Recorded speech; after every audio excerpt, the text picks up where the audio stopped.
Moving on to item 1C is a presentation and discussion about the Amarillo CDS ResIntel housing study. Mr. City Manager. Right, Mayor, this is the presentation of the results of the housing study. Got Andrew Freeman, Assistant City Manager, to present the item. Also introduce our friends from CDS. Yes, sir. So we have been working on this project going on, I guess, 4 or 5 months. We started last fall. This is a collaborative effort. This is working with the Realtors Association, Amarillo EDC, TIRZ number 1 downtown, and also City Council to help fund this project, knowing that it was a hot topic, high priority item to really analyze our housing market, see what our needs are, see where we can improve, and just provide a lot of good data and information for our builders and our realtors in the community to understand where we're heading into the future, particularly now dealing with increased pricing and low supply of housing. It's just all good timing. So here today we've got Steve Spillett and his team with Community Development Strategies are going to give you a brief presentation. We also had a presentation at the Realtors Association office this morning with good turnout to hear the results. And then after this meeting, we'll be posting the full report, which is, as you can see, well over 200 pages. There's a lot of information there on the website. We'll also put the key findings there where they're easy to find, as well as a recording of today's presentation for those that couldn't make it to attend in person. So I'll pass it on to Steve. Welcome, Steve. Greetings, everyone, Mayor, Council. So we're really happy to be here today to present the results of our work. All the facts and figures that you see in this report, just so you know this, as Andrew referred to, we started this last fall, and so they are as of whatever date in 2021 that we had data available. So just keep that in mind as we go through. And oh, right there. Great. I'm going to run through this very, very quickly. As Andrew said, that's a very thick report, so this is already a condensed version of what that is, and I'm going to condense it even further. Just an overview of why this study was conducted. We were asked to basically assess what is the need for additional types and prices of housing in Amarillo. We looked closely at your economy, your demographic trends, and as well as the supply of various kinds of housing that you have here in the city, and whether that supply was or was not meeting demand, with a focus on the workforce that you have here in Amarillo now and in the near future, as well as including a component of senior and retiree housing. It also included a survey of your workforce regarding their housing needs and preferences and experiences. And I'll go through a little bit of the results of that in a little bit. I won't go through in detail on the economic and demographic research that we did in this report. All the numbers are in there at length, and you're welcome to investigate. But basically, you have been growing steadily. You're a very middle-class community, dominantly, in terms of your incomes and wages. And that it plays strongly into the kinds of findings that we had regarding your housing needs and what people can afford. Just noting the kinds of industry you have here and the healthcare and manufacturing that form a lot of the backbone of the primary economy for the Amarillo region, as well as other industry sectors such as retail and accommodations that are known for having. Whereas healthcare and manufacturing provide for middle-class wages oftentimes, and some of these other sectors are not so high wages. We do expect further growth in your job base. AEDC has announced 2 significant events coming up with the Cacique plant and the Amazon facility. That will be adding almost 1,000 jobs between the 2 of them. Again, this will further reinforce the working and middle-class wages that typify a lot of the Amarillo economy. And you've been recovering from the pandemic, and of course we were mindful of the impacts of that as we conducted the study. So I want to briefly just go over some of the findings by the different components of the housing real estate market that we uncovered as we did our research and analysis. You have roughly we're going to start with rental housing, and I'm going to start within that with rental apartments. You have roughly 16,000 units of rental multifamily apartments right now, 3,000 of those permitted since 2010. And over 3/4 of those are market rate units, meaning they are not income restricted in terms of the types of tenants that can live there. They can rent to whatever type of tenant they would like. Occupancy and demand is very, very strong. Most of these complexes are very highly occupied. It is very hard for for a lot of people to be able to find a decent apartment unit if they're looking right now. So the market is very tight, and it has been, and you just have a lot of demand. Despite that, your rent levels are not very high. Historically, you've been a very affordable rental market. That continues. There is potential for that to change in the near future, but for now, it has still been fairly moderate rents, which is good because you're helping people afford housing.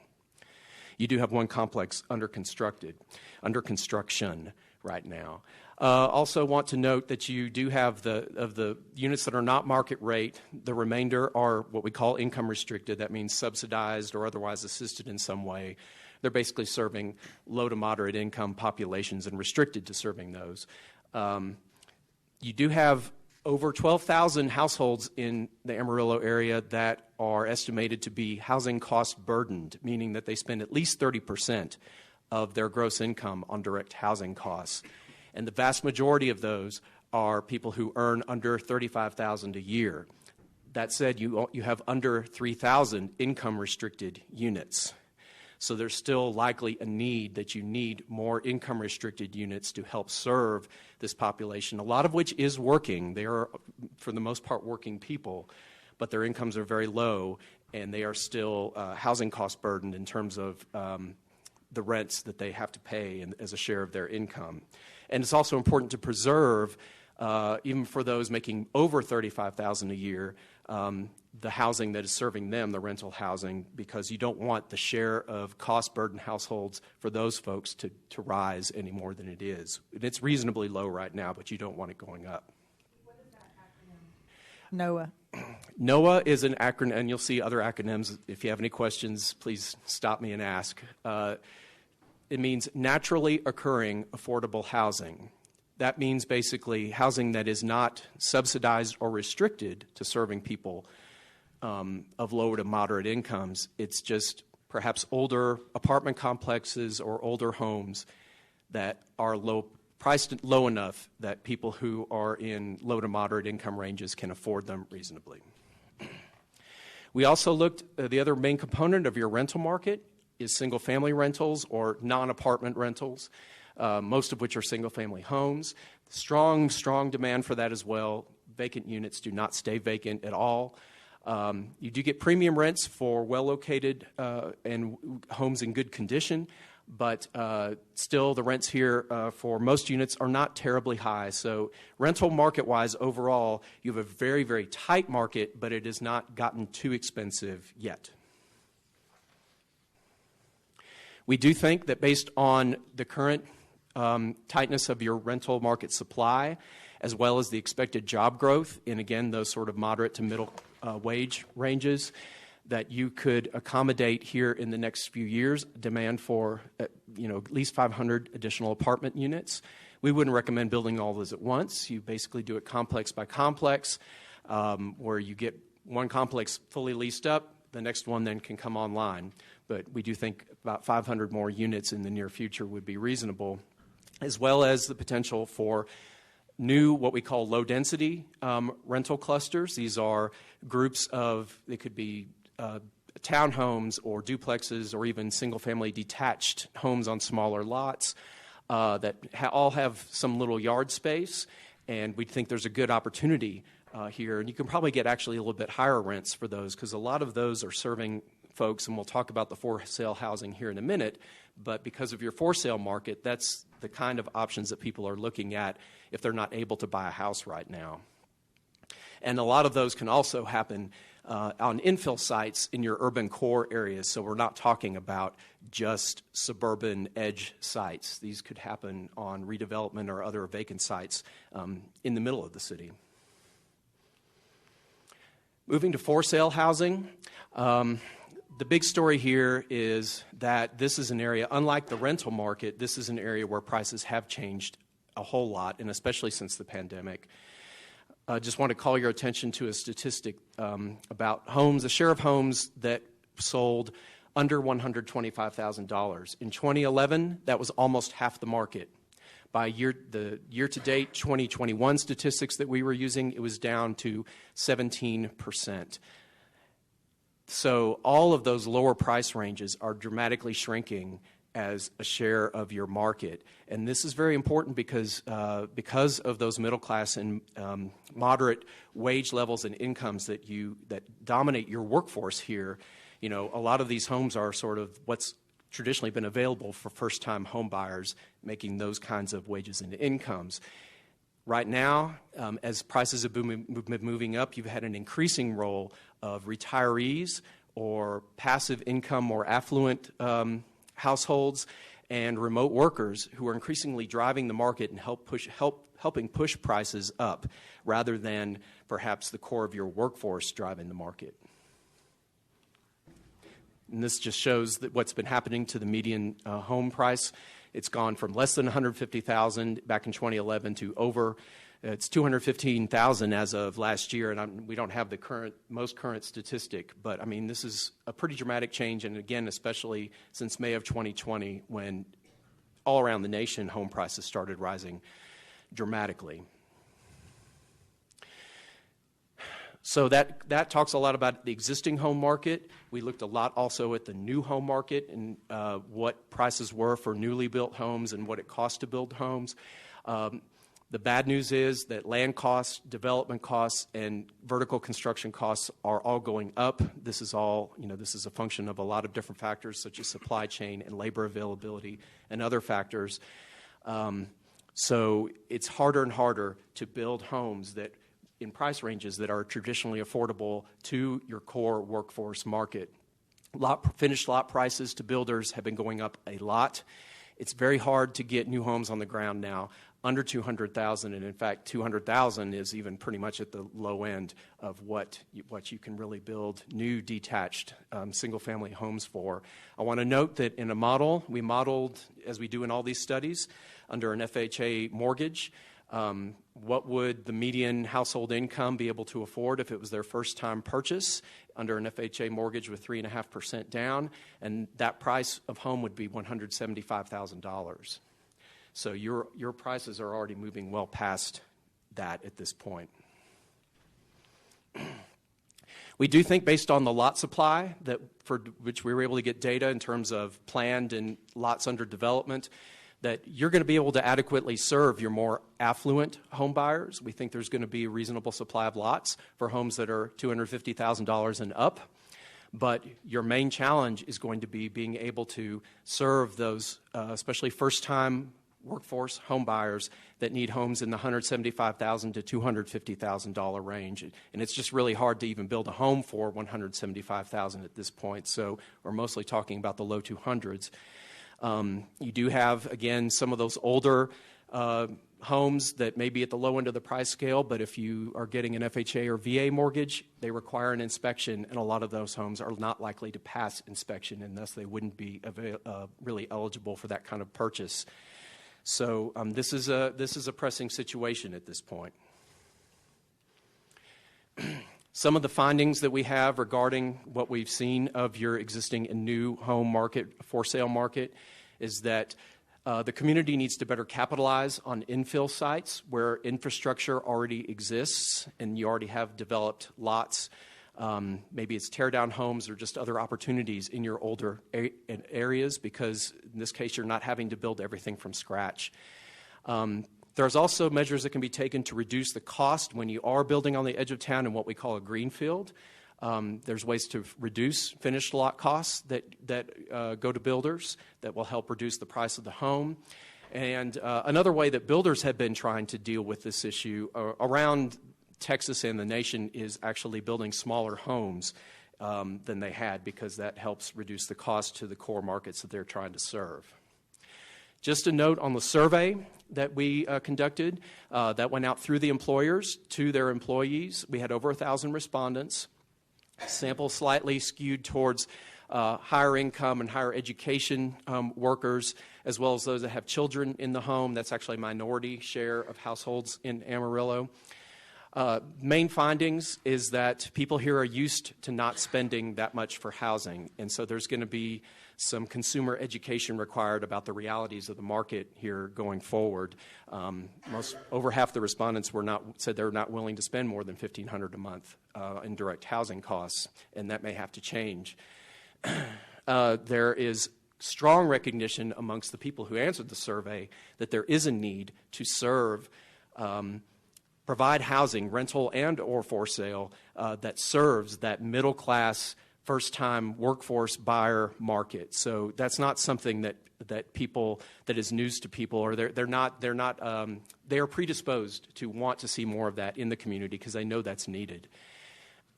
The city itself, rather than areas outside the city, was by far the preferred location for people to live. So credit to you that you are considered a desirable place to live. And it didn't matter which school district it was. They said City of Amarillo is the #1 place where we want to live in this region. People are having difficulty finding housing of the people that had moved recently, sometimes a lot of difficulty. And people are still very strongly oriented towards single-family homes as far as what they want to live in, but they are willing to accept fairly small homes. So, as I said earlier this morning, yesterday's 1,900 square foot home is today's 1,500 square foot home. People are willing to live in smaller homes than perhaps, even with work from home. This was all past a post-pandemic survey, but still the home sizes that people are willing to accept are smaller than you might imagine. As far as senior and retirees go, I'm just going to say that they are a major component of your market, and that they, especially for existing or newer homes, they are very, very important. They love single-story homes. They don't necessarily need an age-restricted community, but they are comprising up to a third overall, perhaps, of your home sales. And a lot of them, most of them, from what we could tell, we don't have hard numbers, but most of them are actually coming from within the greater Amarillo Panhandle region. Most of them are not necessarily coming from other states. They already live in this region. And we do think that for those that do choose to rent, even though this is a population that is heavily owner-occupied oriented, we do think there's justification market-wise for another 200 age-restricted independent living senior units on the rental side, because what you have now is very, very full. I want to especially address downtown housing. We know that the Center City TIRZ helped fund this study, and there's definitely a need for a justification for adding more housing in the Center City area. For rental housing, we would suggest small projects, and there's really two audiences you're serving here for that housing. One are more affluent lifestyle renters that are willing to pay top-of-market rents for the region to have that more urban and downtown lifestyle. And then you also have, as you've been revitalizing Center City and adding restaurants and entertainment and hospitality venues, adding educational facilities, et cetera, you also have the people who work in those facilities that they're not affluent, they're making moderate, working in middle-class wages, and you definitely have a need to help house them, help house the workers and the students that are helping revitalize Center City right now. We would recommend smalling on sort of smaller rental projects rather than large, in the near term, large apartment complexes, so 50 units or less at a time. We do think that you'll get to a point in revitalization where a larger rental project is justified, just maybe not in the immediate term. There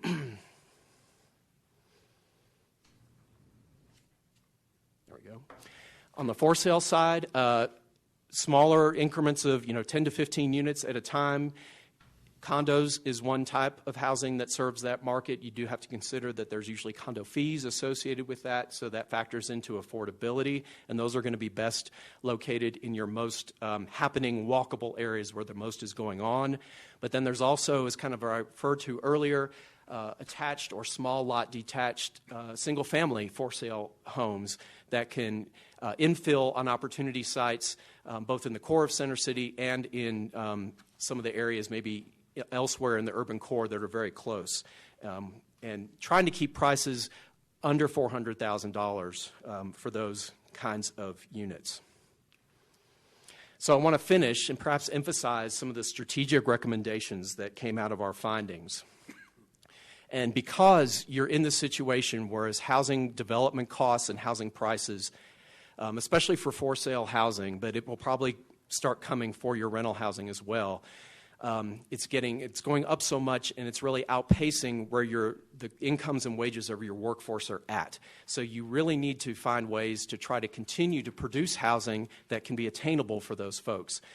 And we do hear from various sources and people we talk to who are intimately involved in the industry that there's still improvements needed in your reviewing and permitting process. It's important to know that every delay, every inconsistency in feedback, every amount of uncertainty that a developer or builder has to deal with adds cost to their process.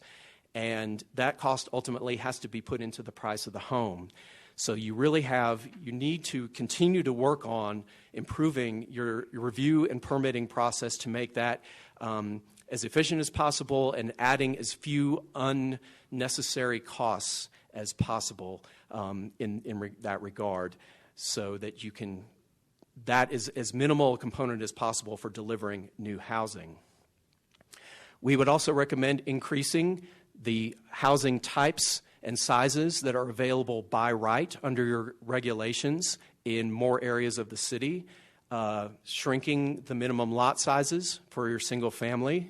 We're seeing around Texas, they've been going to 40-foot wide lots or even less, and the lot sizes there are under the 5,000 square foot minimum that your current single family zoning has. And we would recommend looking at that to be able to allow that by right rather than have to get special permits or a special process to get that approved. Build to rent, which kind of relates to that low density rental clusters that I discussed earlier, making sure that that is something that can be done without special approvals as well.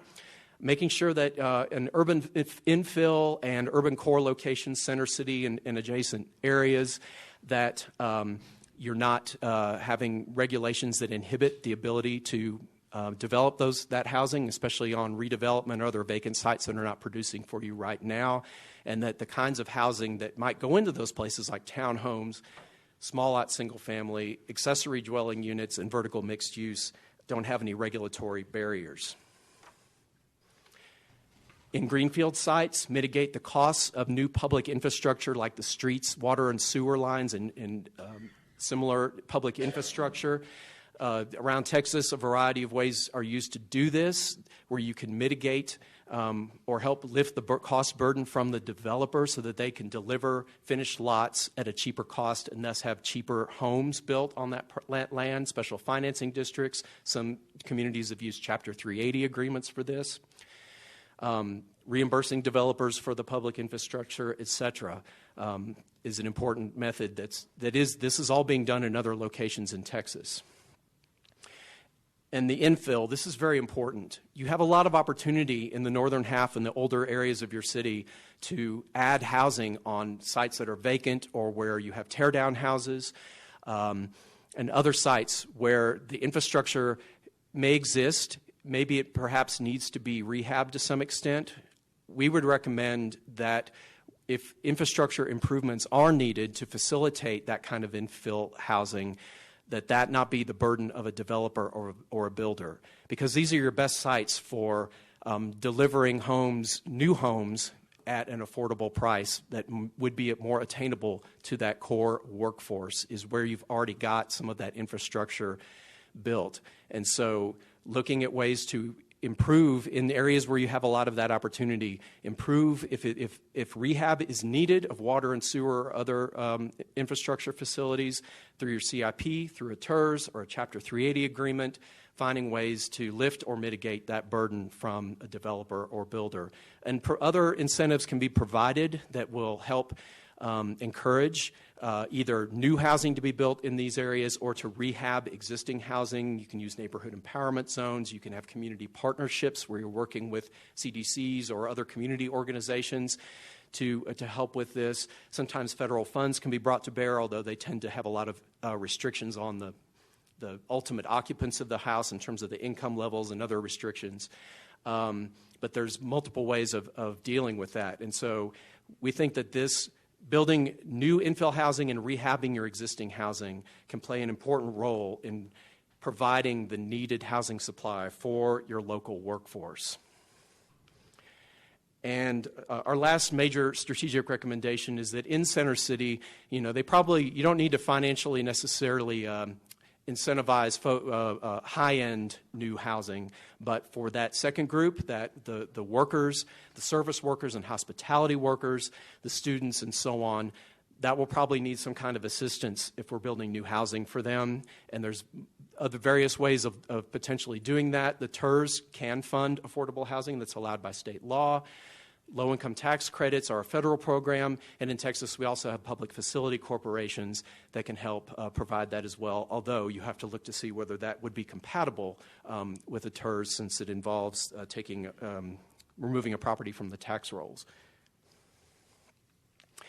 And that concludes the presentation, but I'm here and I have my coworkers here. I failed to introduce them at the beginning, Mike Pratt and Scott Reineking, who really did the legwork on this study. And so if there's any questions, they're here to help me answer any details that I can't get to right off the top of my head, and we're willing to answer any questions that you have.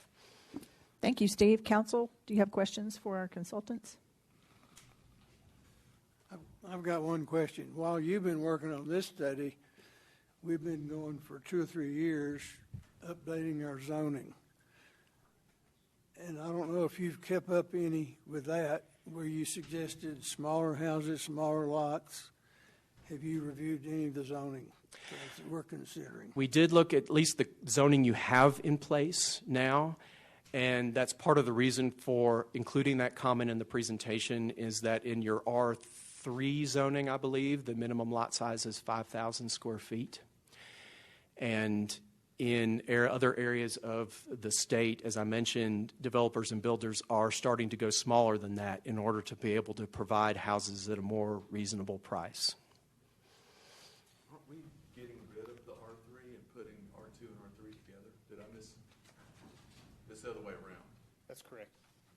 That's correct. And then we were doing larger or smaller lot sizes and moderate density. So based on this feedback, and that's the next discussion item, but it could be, let's keep R3 but make them smaller lot. So we could use this as justification for exploring a different possibility. Other questions, Council? Yes, ma'am. Thank you for the presentation. Really good. A lot of work goes into that and a lot of really good information. I hope we'll grab onto that because I think it's very helpful. Senior median price per unit, new and existing, you happen to have a range on that as far as that senior population, what their average price home would be in your study? Scott worked on the senior portion. So. Okay.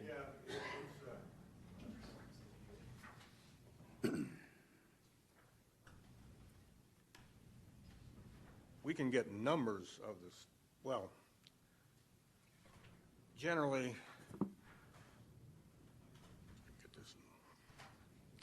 about 25% to 35% of all housing is for seniors right now.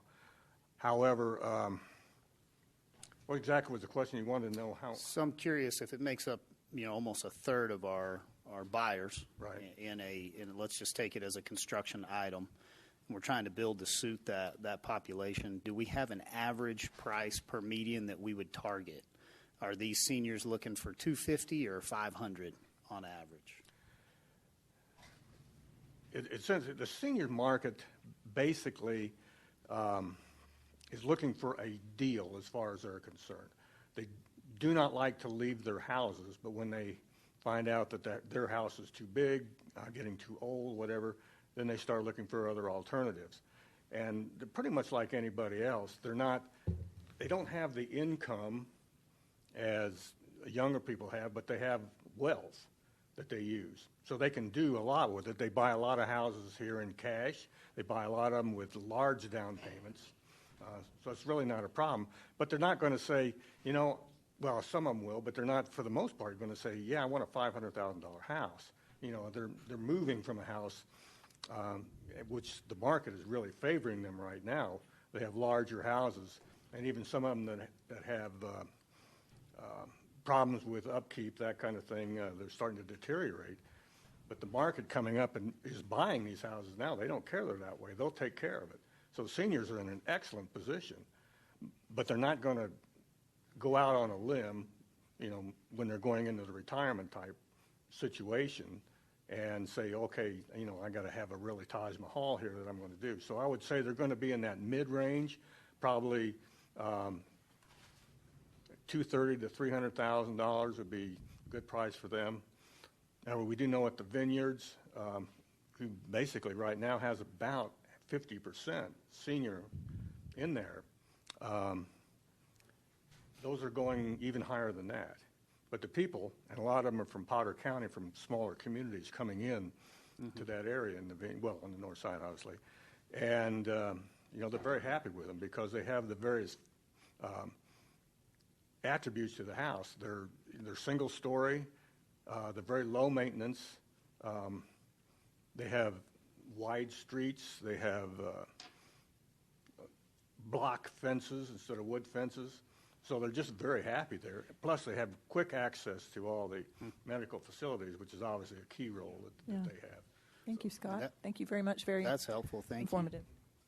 Can Any I other ask one more questions? question? Sure. I'll be quick. Direct question, Steve. Permitting and review process. Any suggestions on how to streamline that? And did you happen to look at that process and tell us these are things you're requiring that other cities aren't? We did not do a thorough sort of organizational process review of that. That was just something we were asking about to see if it was a factor or a challenge or barrier to getting housing on the ground or getting more affordable housing on the ground. I can just tell you that different folks that we talked to in the industry had different things they emphasized. But they did, and they also, I will say, recognized that the city had been attempting to make improvements to that process. It's just that further work is needed, and that things like the software system that had been put in had some good things, but then it was also sometimes locking smaller developers and builders out of the system or deprioritizing them in favor of, say, folks that were bringing a whole big lot package into the system at once. And so, as I said, they're getting delayed, and delays cost money. That's one aspect. Also, not necessarily getting timely responses about the status of a submittal. Again, that's a delay, that's uncertainty, it's a cost. So it was kind of multiple aspects to it, in the sense that perhaps there may be a need for additional staffing, and that way allows more specialization, and people who are familiar with certain processes or products, can consistently review things, and that would help. So I can't say that, though, we can make really specific recommendations because we didn't investigate that on a thorough basis. Still helpful. Thank you for your work. Any other questions, Council? Thank you very much. I think, Mr. City Manager, you guys, the table's open, so let's just have a little discussion here. Where do we want staff to go with this information? I mean, we have 2 pages of strategic recommendations, and I think that probably staff needs some direction from us on where to go. And if your answer is, well, let's schedule a workshop and talk about it, or put that next on a discussion agenda with a little bit more time. If you want staff to kind of take a minute, prepare some recommendations, and bring to us, or do you have specifics that you want to see in that? Yeah, I do. So on the part down here where it says facilitate infill in older neighborhoods, there's this whole list of things, but I see most of that coming out of city dollars is the only way that those end up happening. And I would like a breakdown of understanding how does a TIRZ help this happen? How does a Chapter 380? How do neighborhood empowerment zones work? How do they make it so that we can infill older neighborhoods or take advantage of that? What federal funds are available? What does a community partnership look like? What does it actually community partnership's an interesting term. That could be a myriad of things. So I would like a significant more information on these strategic recommendations, what they really actually look like. The first thing I look at is lift, mitigate cost of infrastructure rehab from developers and builders. Well, if you do it there, it only goes one of two places. It either goes onto the city or it goes on to the people who are purchasing the homes, which then completely defeats the purpose of what we're doing. If it goes on back onto the city, then does that mean that we have to come up with money somewhere else that helps fund that? So there's just there's some things I'd really like to kind of understand exactly how can we make this go forward and make it be. Does that make sense? Yep, that's good feedback. Yes, go ahead. I was just going to say I'm on the same page with Councilmember Sauer, and looking at this particular bullet item that's on the agenda, which is facilitate infill in older neighborhoods. And as I understood it from the presentation, the majority of that seems to be in the northern sector of our city, which would be the north side of Amarillo. And when we look throughout the entire neighborhood, we begin to see different businesses leaving and moving to the southwest part of the city. And, you know, a good example would be if you had looked at a lot of the restaurants and stuff along Amarillo Boulevard, a lot of those are now gone, you know, no longer exist. So whatever development that we can do in this particular area, I think would be great, you know, to help get it started. We've done a lot already as a council, you know, by trying to bring in economic development with the help of Kevin Carter and his staff. But obviously we need to do more. I guess one of the ways I look at it is also kind of this. I remember when I started dental school in 1983 at Baylor College of Dentistry. That was basically almost downtown Dallas, and it was a wreck. I mean, I got the wheels stolen off my cars the first day of dental school. It parked on parking lot on a street that anybody could access. And now then, at this point in time, it is a very upward mobile neighborhood that is completely, as a matter of fact, it's kind of hard, I think, for the students to find patients because they don't have that lower income population that's there anymore. So how did their transformation end up occurring? And was it organic? Was it planned? Did the city help?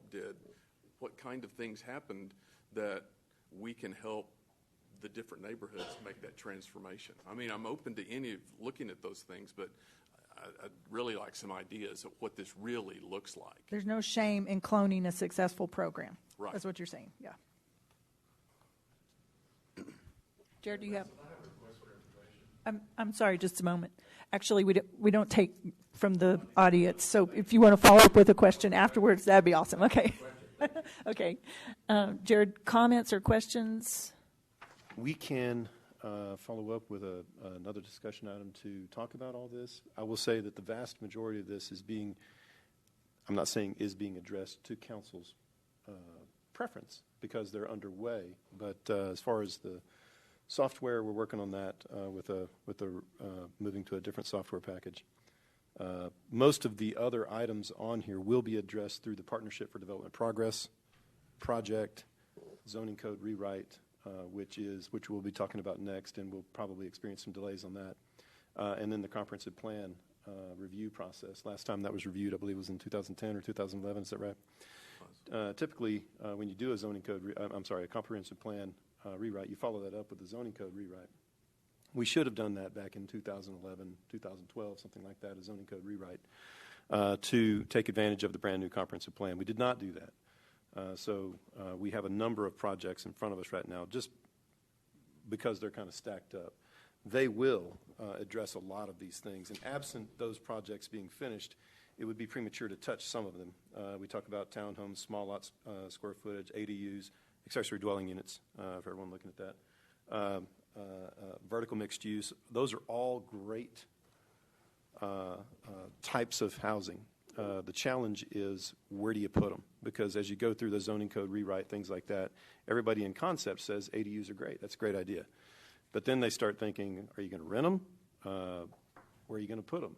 Do I want one next to my house? You know, tiny homes are a great example of that same challenge. It's an excellent housing type. It does provide affordability, but then you have to question where you're going to put it. So we need to go through these processes that will incorporate a lot of public input. We need that public input and to be able to make sure that we have a product, a recommended something for the community and the council to approve that takes in all of the input that we can possibly get from our community. We're going to work on very effective methods to engage our community as we go through this.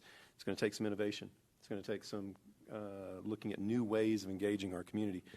So that's something we're going to be putting on our innovation teams here at the city. So we can talk about some of this. Some of it's going to be a little bit forward thinking, saying here's a process we're going to work through with the community to get to an answer on that question. In fact, I think a lot of it is going to fall into that category because we're not quite finished. We're a little ways from being finished with the Partnership for Development Progress, and we're definitely a little ways from being finished with the zoning code rewrite and the comprehensive plan rewrite. All of those things working forward simultaneously is going to make that a little bit of a challenge, but it's nothing we can't work through.